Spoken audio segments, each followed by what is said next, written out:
আসসালামু আলাইকুম। আমন্ত্রণ জানাচ্ছি আজকের বিশ্ব সংবাদের শুরুতেই শিরোনাম, পরে বিস্তারিত।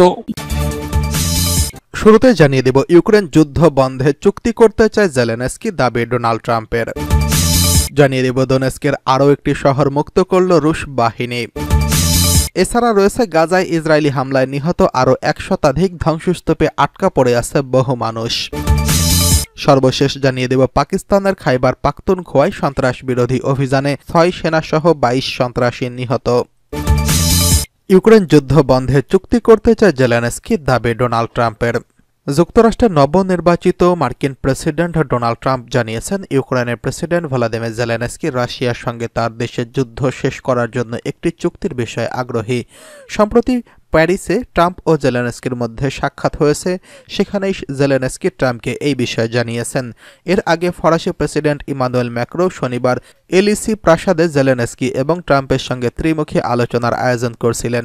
ইউক্রেনে রাশিয়ার হামলায় প্রায় 3 বছর চলছে। অন্যদিকে জানুয়ারিতে মার্কিন প্রেসিডেন্ট হিসেবে দায়িত্ব নেবেন ডোনাল্ড ট্রাম্প।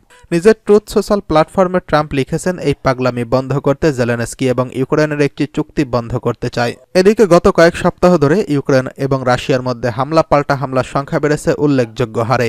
তাছাড়া শীতের শুরুতে হামলা জোরদার করেছে মস্কো। ইউক্রেনের কেন্দ্রীয় শহর ক্রিবিরিতে হামলা চালিয়েছে রুশ বাহিনী। স্থানীয় গভর্নর জানিয়েছেন, এই ঘটনায় অন্তত 2 জন নিহত হয়েছেন। সেখানে জরুরি সার্ভিস জানিয়েছে 16 জন আহতের মধ্যে 1 জন শিশু রয়েছে। তাছাড়া নিখোঁজদের সন্ধানে তল্লাশি চলছে বলেও জানিয়েছেন। এদিকে দোনেস্কের আরও একটি শহর মুক্ত করেছে রুশ বাহিনী। রাশিয়ার প্রতিরক্ষা মন্ত্রণালয় জানিয়েছে, রুশ সেনারা দোনেস্ক পিপলস রিপাবলিকের বেরোস্টকি শহর শত্রুমুক্ত করেছে। শনিবার এক বিবৃতিতে রুশ প্রতিরক্ষা মন্ত্রণালয় জানিয়েছে, রাশিয়া সেন্টার ব্যাটল গ্রুপের ইউনিটগুলো শত্রুর প্রতিরক্ষা অঞ্চলে গভীরভাবে আঘাত এনেছে এবং অগ্রসর হয়েছে। সেই সঙ্গে দোনেস্ক পিপলস রিপাবলিকের বেরোস্টকি শহর মুক্ত করেছে। এর আগে রুশ বাহিনী ইউক্রেনের সেনাবাহিনীর একটি ব্রিগেডের ইউনিটগুলোর সমাবেশ স্থান লক্ষ্য করে টস-1A ব্যবহার করছিল বলে জানিয়েছে রাশিয়ার প্রতিরক্ষা মন্ত্রণালয়টি বলছে, রাশিয়ার প্রতিরক্ষা মন্ত্রণালয় ইউক্রেনের বাহিনীর একটি ব্রিগেডের ইউনিটগুলো সামরিক মোতায়েনের স্থান ধ্বংসের ভিডিও প্রকাশ করছে। শহরের কাছে আঘাত এনেছে। এই আঘাতের ফলে 45 জন শত্রু সেনা নিহত হয়েছেন। এদিকে রাশিয়ার দক্ষিণ ব্যাটল গ্রুপের ইউনিটগুলো তাদের কৌশলগত অবস্থান উন্নত করছে এবং ইউক্রেনীয় বাহিনী 2টি মেকানাইজড এবং একটি এয়ার মোবাইল এবং একটি এয়ারবোর্ন অ্যাসল্ট ব্রিগেডকে পরাস্ত করেছে।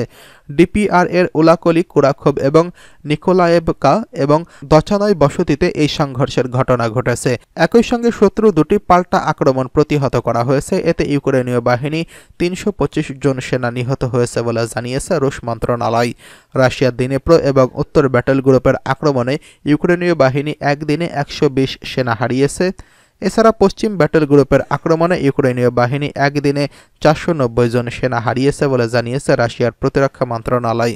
অন্যদিকে রাশিয়ার সেন্টার ব্যাটল গ্রুপের দায়িত্বরত অঞ্চলে ইউক্রেনীয় বাহিনী গত 24 ঘন্টায় 525 সেনা হারিয়েছে বলে উল্লেখ করেছে মন্ত্রণালয়। এদিকে গাজায় ইসরায়েলি হামলায় নিহত 100, ধ্বংসস্তূপে আটকা পড়ে আছে বহু মানুষ। গাজা উপত্যকায় ইসরায়েলের ভয়াবহ বিমান হামলায় শনিবার আরও অন্তত 100 ফিলিস্তিনি নিহত হয়েছেন। এর মধ্যে কেবল জাবালিয়া শরণার্থী শিবিরে চালানো হামলাতেই 40 জন প্রাণ হারিয়েছেন। নিহতদের মধ্যে নারী ও শিশুরাও রয়েছেন। বার্তা সংস্থা ওয়াফার প্রতিবেদনে বলা হয়েছে, তাল আল জাতার এলাকায় হামলায় বিধ্বস্ত ভবনগুলো ধ্বংসস্তূপের নিচে এখনও অনেক মানুষ আটকা পড়ে আছেন। অ্যাম্বুলেন্স ও জরুরি উদ্ধারকর্মীর অভাবে তাদের উদ্ধার করা সম্ভব হচ্ছে না। ইসরায়েলি বাহিনী গত 6 অক্টোবর থেকে জাবালিয়ায় বেইত লাহিয়া এবং বেইত হানুন এলাকায় অবরুদ্ধ করে রেখেছে। সেখানে নিয়মিত সিভিল ডিফেন্স টিমগুলোকে কাজ করতে দিচ্ছে না দখলদাররা।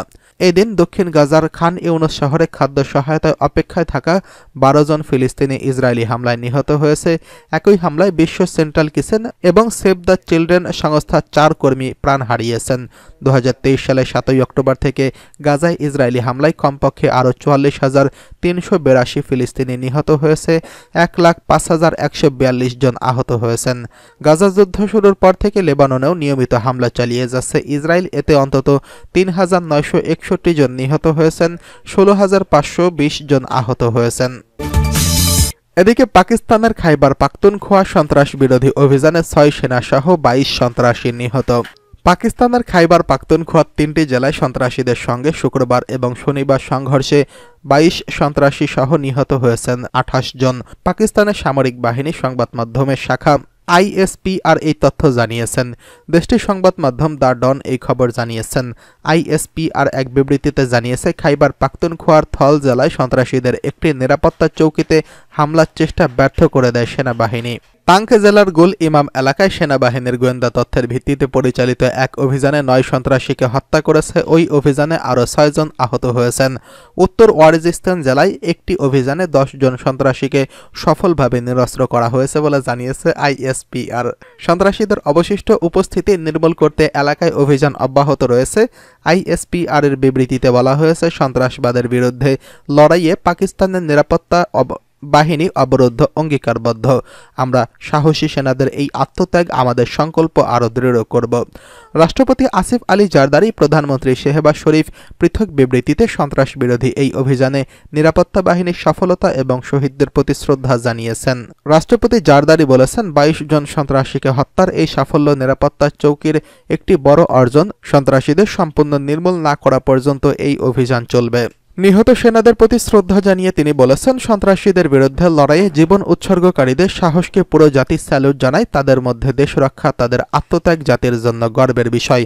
প্রধানমন্ত্রী শেহবাজ শরীফও নিরাপত্তা বাহিনীর দক্ষতায় প্রশংসা করে বলেন, প্রিয় মাতৃভূমির জন্য জীবন উৎসর্গকারী এবং সাহসী সেনাদের প্রতি আমি এবং পুরো জাতি শ্রদ্ধা জানাই।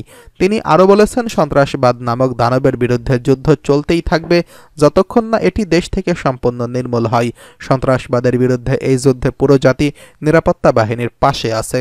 সম্প্রতি পাকিস্তানে বিশেষত বেলুচিস্তান ও খাইবার পাখতুনখোয়ায় সন্ত্রাসীদের হামলার সংখ্যা বৃদ্ধি পেয়েছে। নিষিদ্ধ তেহরিক ই তালেবান পিটিআই 2022 সালে সরকারের সঙ্গে হওয়া অস্ত্রবিরতি ভেঙে দেওয়ার পর থেকে এসব হামলা আরও বেড়ে গেছে। গত নভেম্বর মাসে সন্ত্রাসী হামলায় এই সংঘর্ষে অন্তত 245 জন নিহত হয়েছেন, যাদের মধ্যে 68 জন নিরাপত্তা কর্মী রয়েছেন।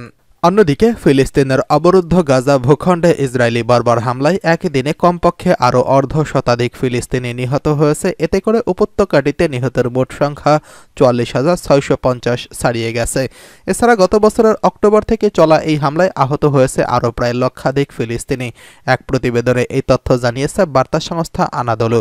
প্রতিবেদনে বলা হয়েছে, গাজা উপত্যকায় ইসরায়েলের চলমান হামলায় কমপক্ষে আরও 52 জন ফিলিস্তিনি নিহত হয়েছে। এতে করে গত বছরের অক্টোবর থেকে এই পর্যন্ত মোট মৃতের সংখ্যা বেড়ে দাঁড়িয়েছে 44,664 জন। ফিলিস্তিনি স্বাস্থ্য কর্তৃপক্ষ মনে করছে, গাজা উপত্যকা জোরে ধ্বংস হওয়া বাড়ির ধ্বংসস্তূপের নিচে এখনও 10,000-এরও বেশি লোক নিখোঁজ রয়েছেন। মূলত গাজায় অবিলম্বে যুদ্ধবিরতির দাবি জানিয়ে জাতিসংঘের নিরাপত্তা পরিষদের প্রস্তাব সত্ত্বেও ইসরায়েল অবরুদ্ধ এই ভূখণ্ডে তার নৃশংস আক্রমণ অব্যাহত রেখেছে।